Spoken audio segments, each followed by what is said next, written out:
Assalomu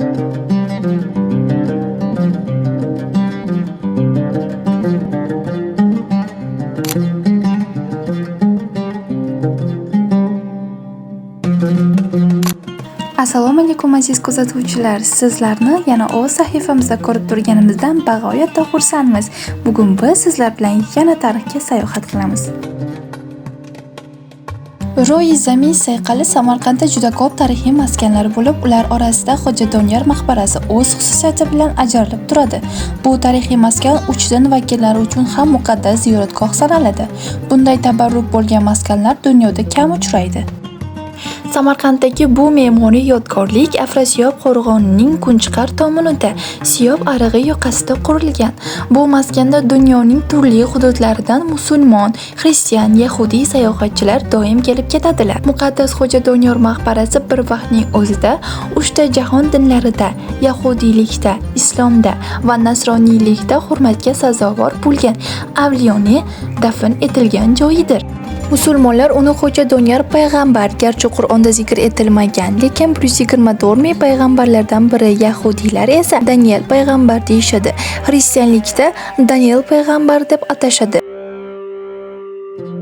Rivoyatlarga ko'ra, Avliyozod Doniyor Bobil askarlariga asirlikka tushib qoladi. Uni Quddusdan Bobilga olib ketadilar. Podsha Nabihudo Nosirning saroyiga tush tabirchi bo'lib xizmatda bo'ladi. Keyinchalik taxtni forslar podshosi Dorobur egallaydi va Xo'ja Doniyorni bosh vazir qilishni o'ylab qoladi. Lekin podshohning bu niyatini eshitgan boshqa vazirlar Doniyorni yo'q qilish payida reja tuzadilar. Xo'ja Doniyorga tuhmat qilib, kishanlab, zanjirband qilib podshohning huzuriga olib kirishadi. Doniyor payg'ambarni sherlar qafasiga tashlaydi. Podshoh kechasi bilan uxlolmay, erta tongda u boshqa vazirlarni ushlab, "Mening eng yaxshi ko'rgan vazirim o'ldi.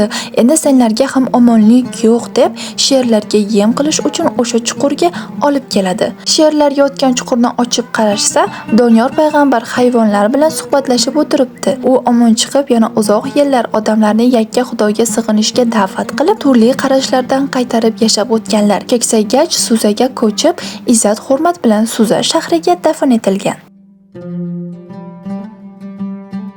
Maqbaraning ko'rki, ulug' pista daraxti qadimiyligi bilan mashhur.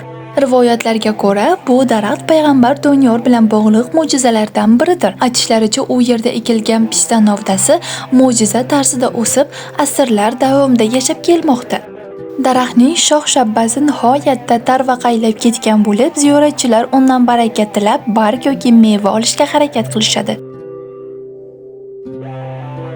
Siz ko'rib turgan bu g'or chillaxona deb ataladi. Bu joy musulmon ziyoratchilar uchun tanholikda ibodat qilish, roza tutish, tavba tasarruf va ruhiy amaliyotlar uchun mo'ljallangan. Bu kabi chillaxonalar qadimdan sufiylar va zohidlar tomonidan ishlatilgan bo'lib, ular jamiyatdan yiroqda, yolg'izlikda Allohga yaqinlashtirish uchun xizmat qilgan. Xo'ja Doniyor maqbarasi atrofida bunday maskan bo'lishi bu joyning sufiylik ta'siri kuchli bo'lganidan dalolat beradi.